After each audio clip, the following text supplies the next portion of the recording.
This is the way a product should be used. But in reality, consumer find a convenient way. This is the path, this is the turn, but everyone always takes that shortcut and steps on the grass, So even though this was the design you intended, people are going to use it however they want. It is not possible like you can have a common product for everyone, actually. So understand what the need is, and that was a big failure. We learned, we did the modification, and now it is successful again. Welcome back to Innovation Impossible. In each episode of this podcast, we dive deep into the world of product innovation, bringing you insightful conversations with industry leaders behind some of the coolest products in fields as diverse as smart devices, crypto, fashion, logistics, pharmaceuticals, and many more. Our guests share their processes, challenges, and triumphs in creating groundbreaking products. From who to hire to the systems they create at enterprise companies, from research methodology to marketing, from innovation frameworks to the challenges they faced and how they overcame them. Whether you're a serial entrepreneur working at an enterprise company on an insights or innovation team, you're a product designer, or you just love product design and innovation, Innovation Impossible offers practical lessons and inspiration to help you navigate your own product development journey.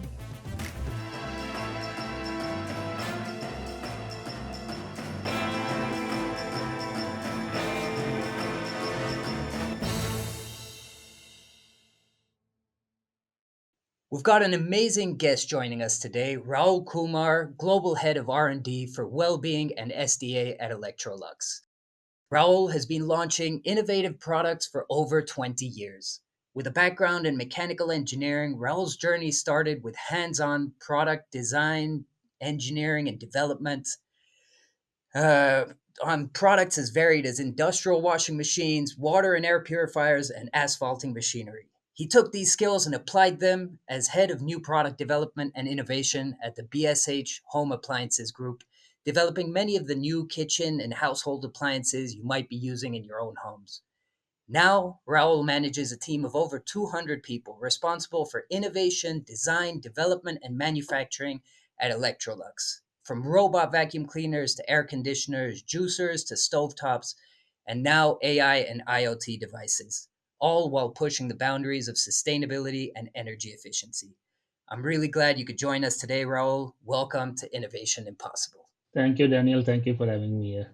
So, you've led the development of various home and kitchen appliances from concept to manufacturing. Can you walk us through the product development process? What are the key stages, and how do you ensure that you're meeting market needs at each of these phases? Absolutely. I'll be happy to share my way of development process. Developing home and kitchen appliance is a multifaceted journey that involves several key stages. And to start with, start with the ideation and concept phase.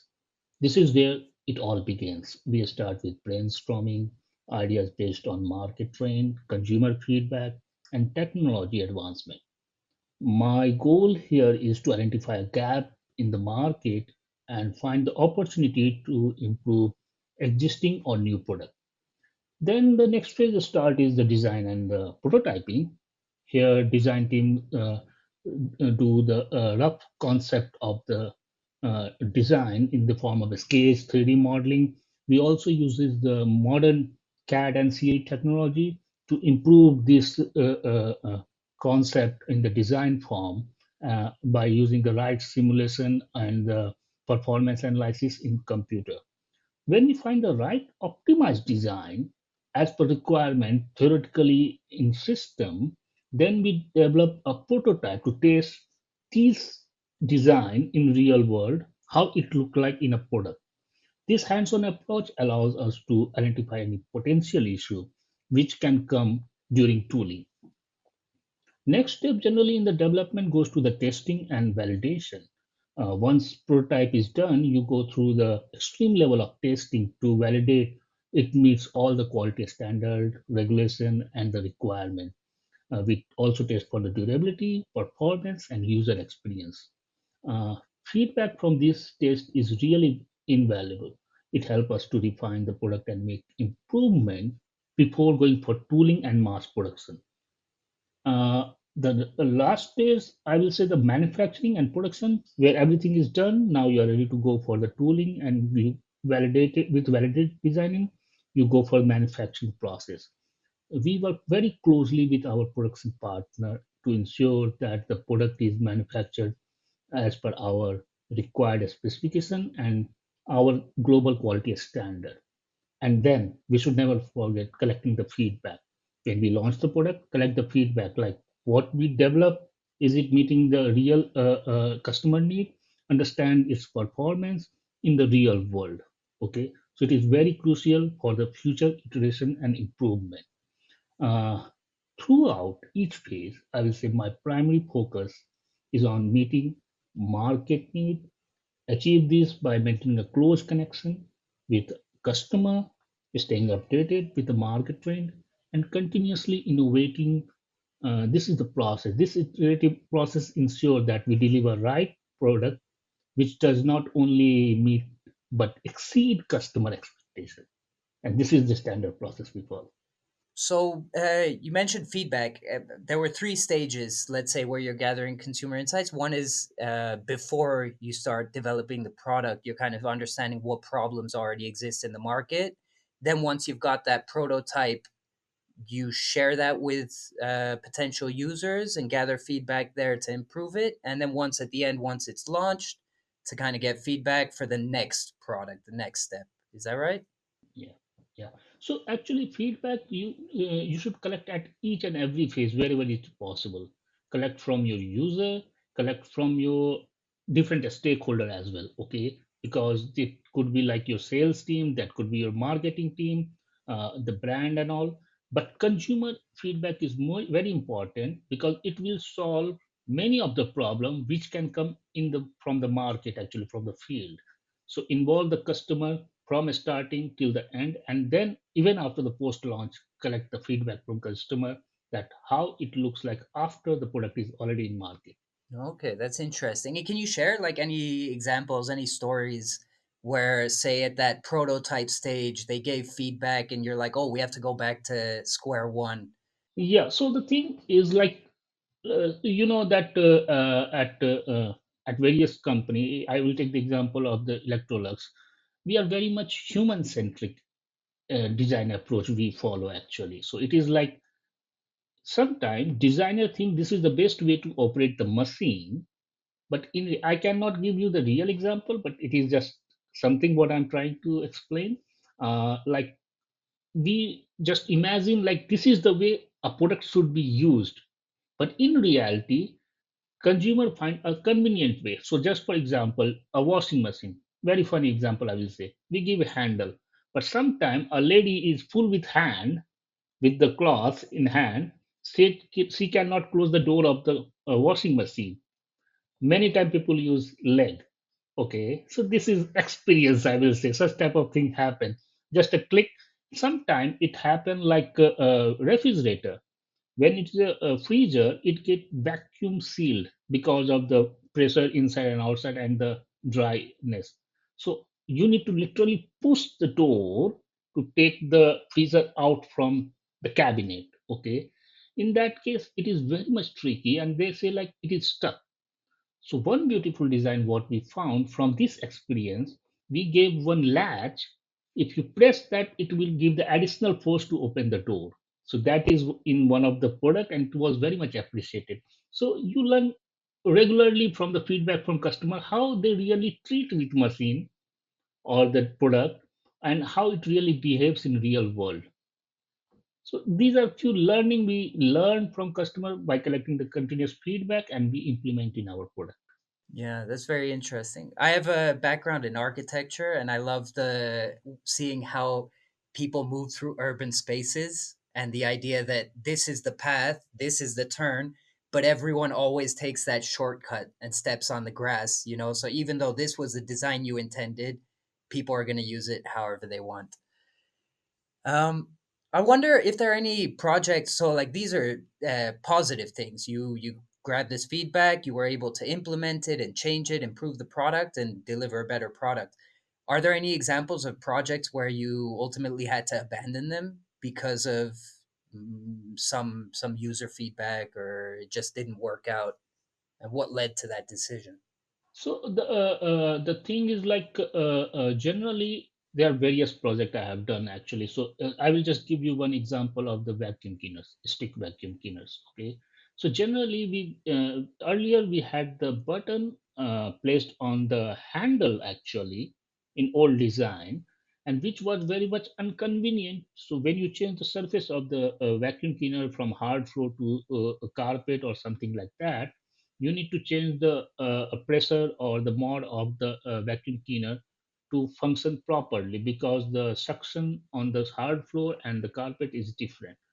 So, and again, how you hold the vacuum cleaner, okay. And then another thing is like how tall is user. Asia may have the height is you can say the different height than the other part of the people, but one common product, how it can work for each and every one. Weight is also important. Okay, how much is convenient for a user to hold the stick in hand and move around the house. Okay, these are the things we collect and we implement in our product actually, like in real world how it works. For some people, okay, 4 5 kg is not a problem, but for some, oh, 2 kg, anything more than that, it is not my product. So such type of feedback is important, and it also required you to know which is your key market, who is your real user, because everyone is different, every requirement is different. So it can vary from region to region, people to people, for different solution. And say when something isn't working, when you realize you've encountered one of these problems, how do you diagnose it? What are the signs you're looking out for to kind of find that root cause? Mm. So actually, the root cause, there is a different way of finding the root cause. The best way I say, like, encourage the asking why many times. Okay. So the thing is, you should always ask what was the reason it failed. It is like something we presumed, or it was like relatedly captured. Okay. So the thing is, ask five whys or Fishbone technology.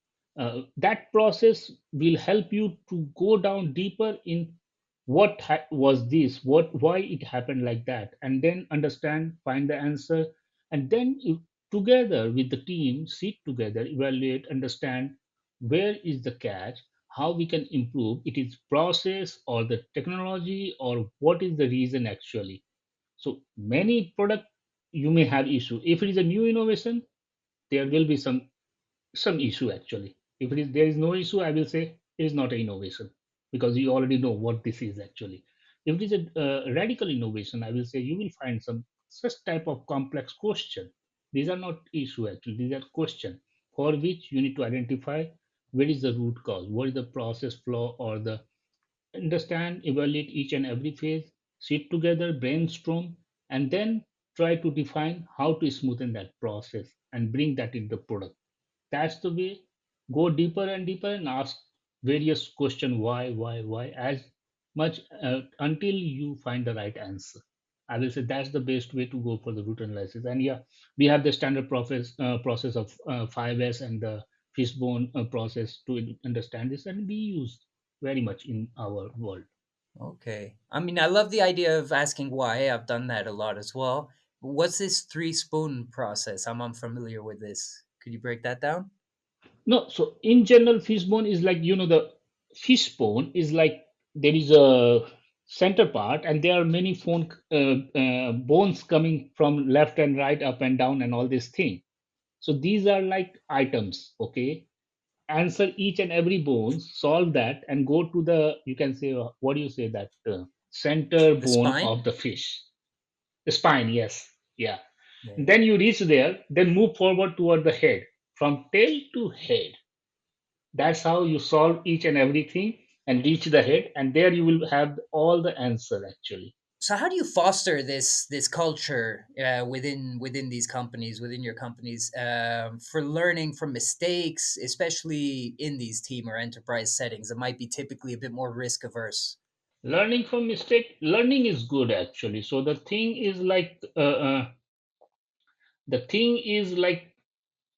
Even uh, when you did mistake, or sometime it is like thing does not work, okay, as planned, okay.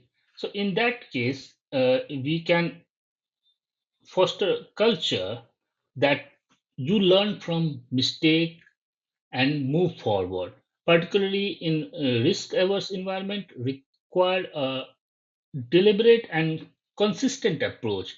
My strategy here mostly is like lead by example. Leadership plays a crucial role here in setting the tone by openly acknowledging and discussing within your team about your own mistake, what you learned from that, and sharing with other will encourage everyone in the team, and it will become like normal thing, normal idea to do mistake is a part of learning.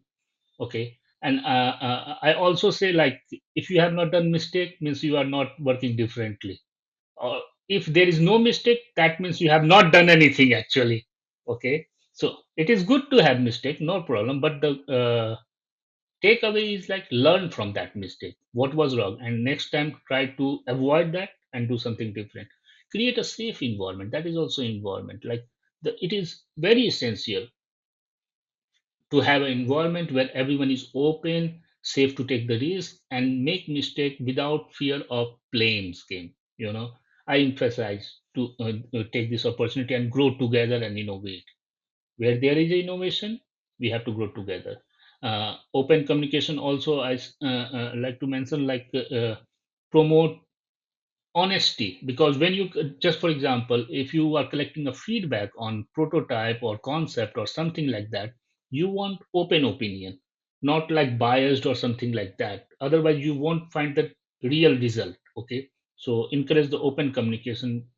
uh, there should be a implementation of the structured learning process. I promote that to learn from that, and such like go for the post-mortem analysis. Uh, and then this session on identifying what went wrong, why it happened, how we can prevent similar issue, document it, and understand that it does not happen in future, and understand that. Also, it is important. Sometimes people miss this, but we should celebrate the learning. Okay, even from the mistake actually we should celebrate not only success but everything actually, recognize, reward the effort of the innovation team has given actually, even it does not lead to any immediate success, but it will value the learning what we got from that activity.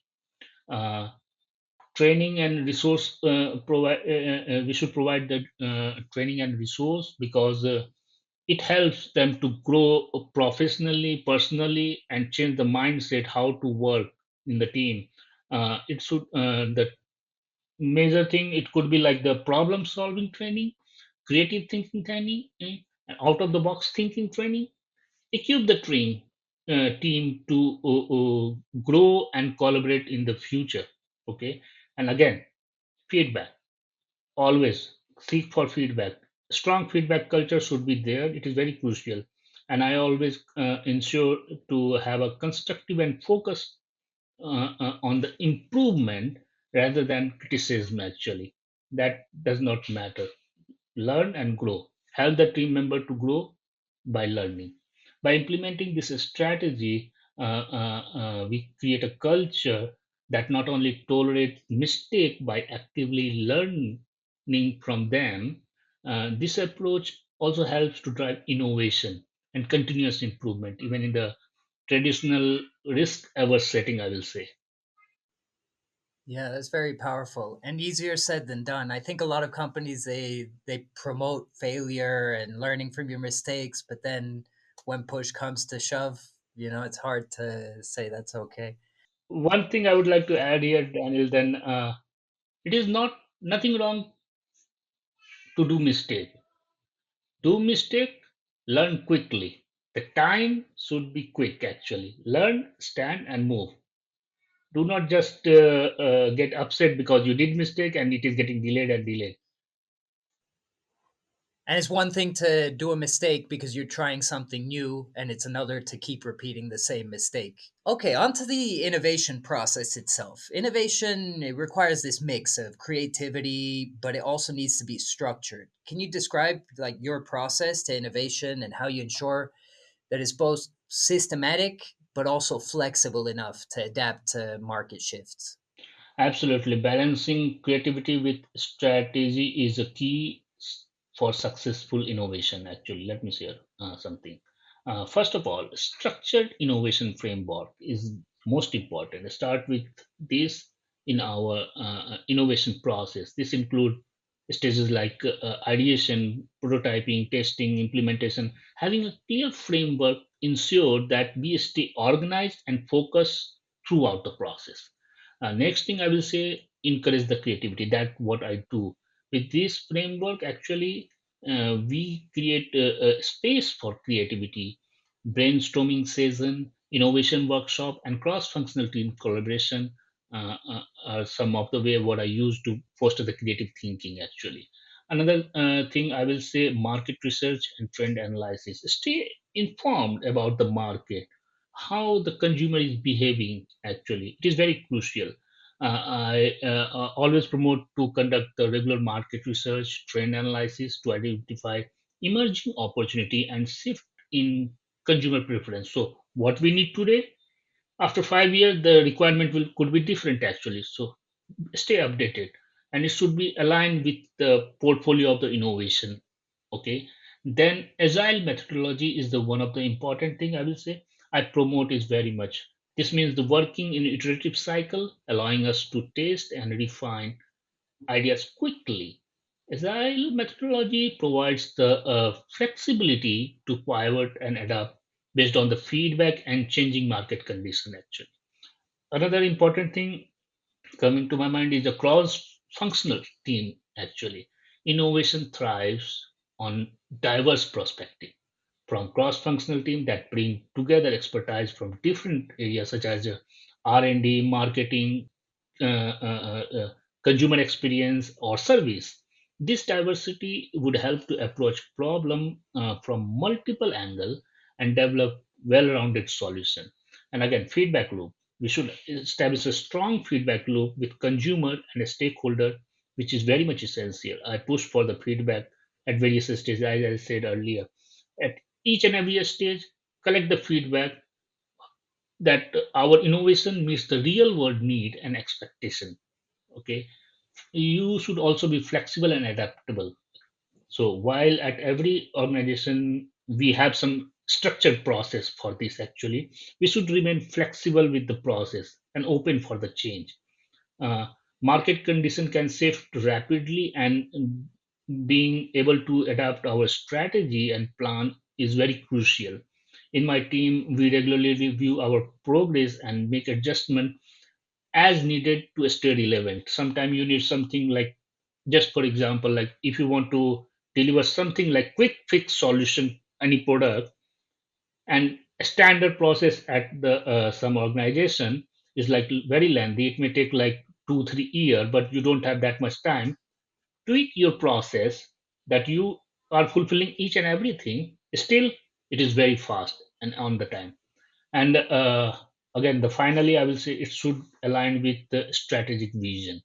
Here, we should ensure that all the innovation and effort are aligned with long-term strategic vision of the organization. It helps us to prioritize projects that not only offer immediately value but also contribute to our overall goals and objectives. So, by combining a systematic approach with a flexibility to adapt, we can drive innovation that is both creative and strategically sound. This balance allows us to stay ahead from the market shift and be competitive and deliver the product that resonate with customer. One of the things that stood out about what you said was this idea of cross collaboration. I've actually heard that issue kind of almost be mentioned as a pain point among many of these bigger companies. The idea that market research or the consumer insights are developed separately from the innovation team, or Like how do you think you can increase that cross collaboration between those departments? Are the insights team within your innovation team? Is that a separate department? How do you get them to work together? Frankly, here inside team is mostly like related to the product marketing, and in many organizations, so I have worked in few actually big organizations. It is always sit with the marketing team, product marketing, what we call in outer world, and the thing is like it is must to collaborate and share with other category, other department, I will say, because everyone is involved at some stage of the project execution. Okay, so if you are not sharing means you are hiding some information from someone. So if marketing is not telling what the user inside to R&D, how they can design a product which is telling the true story. So I promote this to be cross functional, cross collaboration, because one way or other everyone want the product to be successful. And when product is out in the market, it is the whole team, not only R&D, marketing or sales. Actually, the whole team involved is successful. Anything is missing, it will affect on the product. So it is must for any organization to promote. This episode is brought to you by prelaunch.com, the consumer and product validation platform. Why trust your innovation to market research dinosaurs who still rely on professional panelists to gather insights that you'll probably never use? When you pay your respondents to participate, their only incentive is to get through it fast and get paid. This practice has led to the growth of professional respondents, low quality responses, and even bots. Instead, on prelaunch.com, your future customers pay you before sharing their insights.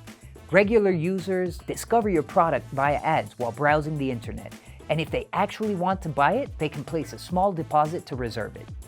This confirmation of purchase intent changes everything. Now, instead of straight lining through the answers in order to get paid, they're actually invested in your product development process. Their only goal is to co-create a better product for themselves. Prelaunch.com lets you test everything from pricing to product features, business models, audiences, messaging, positioning, and everything in between. Discover how you can gather bulletproof insights from your ready-to-buy customers on prelaunch.com today. Okay, and within your innovation team, you have 200 people innovating with you. How do you evaluate these ideas? I imagine there's tons of things going around. What process do you follow to decide which innovations to pursue and which ones maybe we can do these later or we wouldn't do these at all? How's that filtration process? It is a great question, and frankly speaking, ideas comes from everywhere. So start with collecting the idea. It should not get missed. Start everything, collect it, and then do the brainstorming session and customer feedback. Share something with customer about the ideas, collect the information from them. Do the market research about the idea and industry trend. Is it aligned with this thing? It will ensure that it diverse pool of ideas is considered when selecting. Then the next step I follow is do the first level of screening. Okay, first step of evaluation is initial in screening to filter out the idea which does not align with our strategic goal or not feasible due to technical or financial constraint. Okay, so you can go for the most promising concept in that way. Then you can evaluate on criteria based evaluation, which is like market potential, feasibility, alignment with the strategy, innovation potential, and resource also, because someone need to work on that. So resource also is very important. Then, as I said, I always go with the cross functional review, marketing, R&D, business, and all sitting together and discuss about the idea on the filtered idea, I'm saying. And once something is approved, go for a quick prototype or testing. Understand if this is possible by technology, we can it is making sense and all. Once it is done and technically you can fulfill this, then prepare the business case, because it is all about business actually. And here we need to understand three things: consumer, business, and technology all should have good scoring for any successful innovation. Okay, so anything is missing, like customer is not there in the market, or it is not a good business case, or technology is not mature, anything is not up to the mark, it will lower the success of that product. So I always go for, I call it CBT, consumer business and technology, always together at each and every phase of this thing.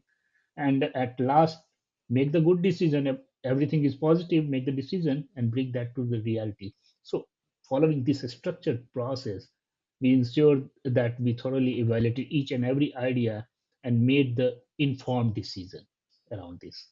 How would you say, what's the balance between innovations that come from within, say the technology, you've developed a technology to do something and now you want to understand, is there a consumer need for this innovation, and how many things come from, say, the consumer side, that they have this pain point, the market research team says we need a product to solve this need, and then the innovation team kind of delivers on that consumer need. So, innovation could be bi-directional. Okay. So the thing is like some time you collect what the pain and gain point of the customer. Okay. You work on that topic and you try to understand from the technology point of view, is it possible to solve this or not? And then when you are solving this, cost is also important here. Okay, how much it is the additional thing. Okay, so we need to understand from business point of also. Okay, many time marketing also, because they do the market research and all, collecting the review from the different customer, they collect the data and then they share with us that this is the trend coming. Okay, now we put the innovation team to do the research on that thing. It is like real innovation, or it is like some fine tuning and all this thing. We need to understand a different type of innovation here. We are, it is not like everything is radical innovation. Okay, so you do the risk assessment, do the changes. It should be as per your resource availability also, so balance the portfolio and everything, and strategically it should be aligned with the vision actually, where you, what your brand is telling and where you want to go. And can you provide an example where this kind of consumer feedback or the consumer pain, it significantly impacted a product design or feature? What was, say, the feedback that they gave, and how did it change the product or your approach?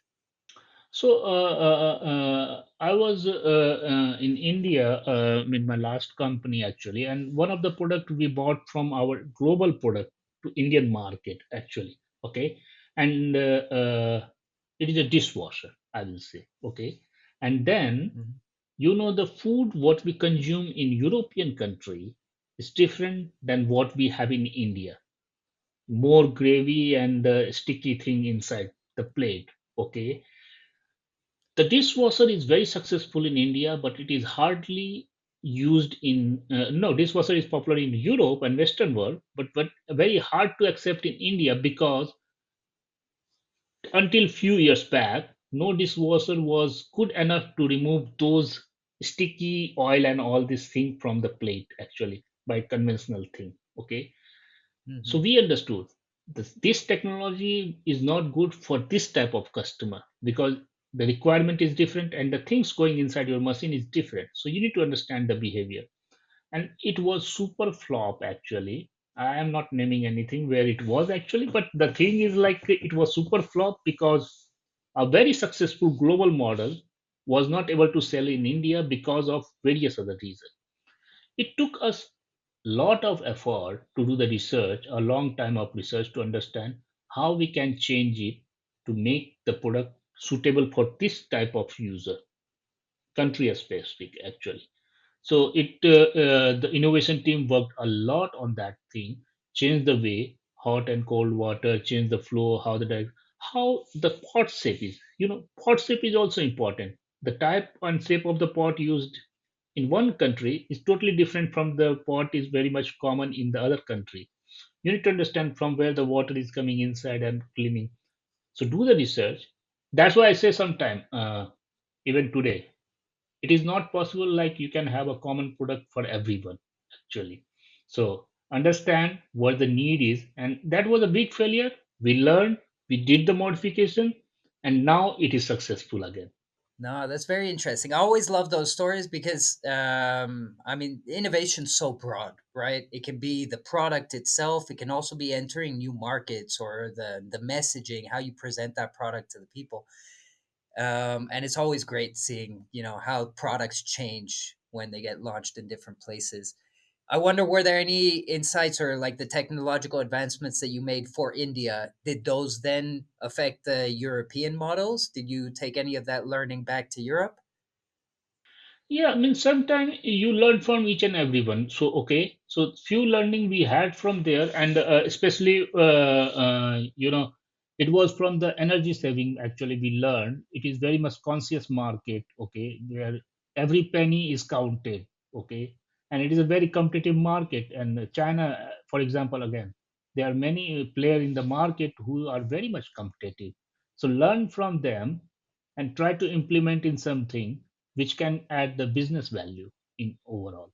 So we spoke a lot about consumer insights and getting feedback from the customers, and I kind of wonder how do you ensure that this feedback, these insights that you gather, that they're actionable? Do you have a process for measuring the impact of them on the product, on the marketing, and say, for example, this avenue of feedback? We don't need to listen to these customers, or focus groups wouldn't work for this product.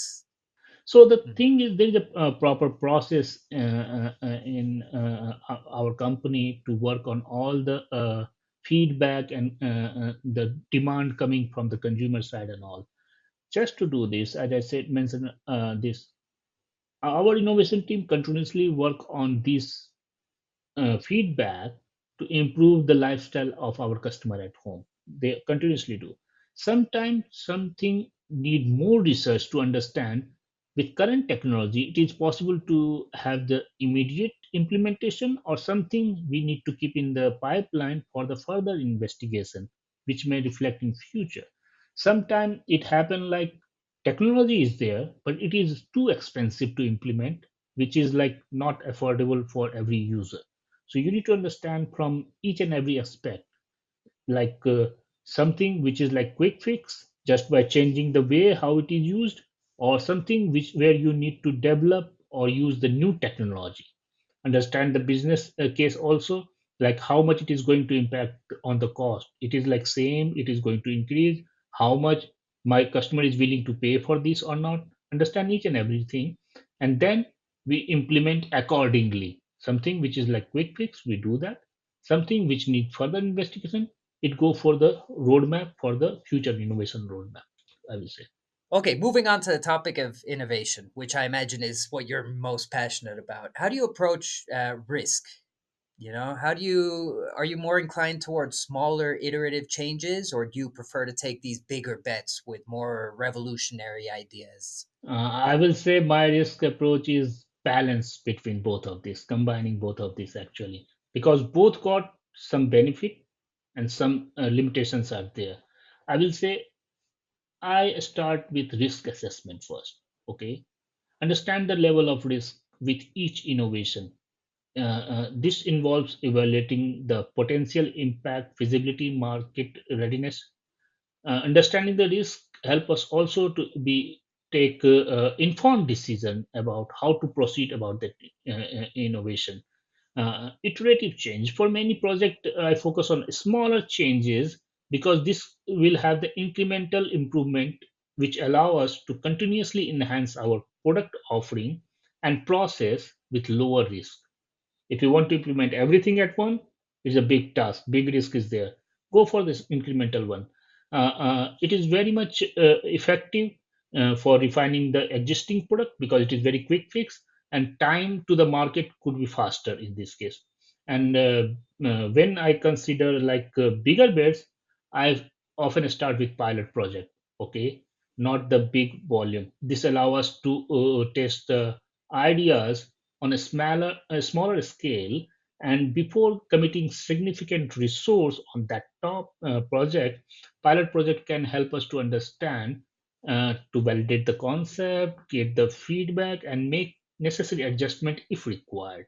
Okay, then I also said that balancing portfolio is my strategy. You should also always have the mix of the innovation portfolio, something for the short term quick impact, and something which required more and more activity, which can require the more resource also or more capital. And that way you can have the new technology, innovative technology in long run.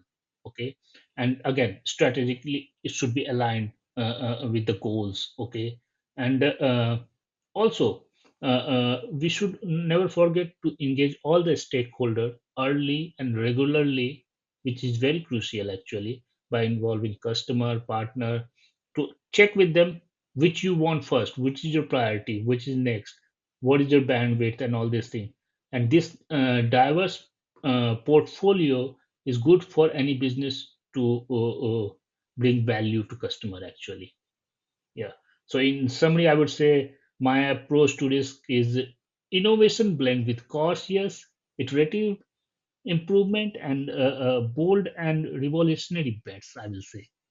And I wonder now, in terms of these bigger bets, everything's a bit more fast paced now with AI, IoT. Everything's becoming more connected. Everything's becoming more disruptive, chaotic, say connected, interconnected. How is Electrolux adapting to these trends in product developments? Can you share something about that? Sure, sure. So I'll be happy to share on this too. Electrolux is very much active on embracing the AI, IoT, and connected product to stay at the forefront of innovation in the home appliance sector. A few things what I can mention here. It start with the platform of the integration of a smart technology. Okay, we are integrating AI and IoT into our product to enhance functionality and user experience. For example, our connected appliances can be controlled remotely, like air conditioner. Okay, and they can also learn the user preference. Okay, provide the data inside that makes our product more intuitive and convenient for customer actually. Uh, we have a customer centric design approach. Our design philosophy always focus on creating meaningful experience through a smart connected appliances. We aim to design a product that not only look modern but also uses advanced and digital interface. Sustainability and efficiency. Sustainability is in our DNA of Electrolux, and we are leveraging AI to improve the energy efficiency, sustainability of our product. For instance, our connected appliances can optimize the energy usage based on the real-time data, helping the consumer to reduce their carbon footprint and save energy cost. uh, Continuous improvement is also part of this connectivity, and AI allow us to continuously upgrade our product through over-the-air update (OTA). And this means once the appliances is there at consumer home, it can receive that update that enhance its functionality and performance over time, in ensuring it remains up to date to the latest advancement. It also helps us to enhance the user interaction. We are developing product with a large, high-resolution display and advanced sensor, providing a better user experience through our product. These features make our appliances more interactive and easy to use. We also have a strategic partnership to accelerate our digital transformation. We are partnering with the technology companies and startups who contribute together. These collaborations help us integrate cutting edge technology from various sectors into our product for more efficiency and keeping us to stay ahead from the industry trend point of view. So by focusing on these area, we at Electrolux not only adapting the rapid emergence of AI, IoT, and connected product, but also leading the way in creating innovative, user-friendly, and sustainable home appliances. So we are very much into this actually. That's great, Raul. And I wonder, for other people in this space listening to us today, what do you see as the biggest innovation opportunities within this sector? How do you anticipate consumer needs evolving in the next few years, the next decade?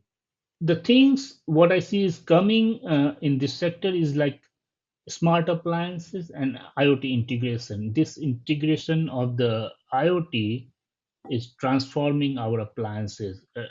Smart appliances that can be controlled remotely, learn from user, provide right information, how the user behave, and all these things is very much important. Another thing, what I see like customization or personalization of the appliance. That is the next thing is coming.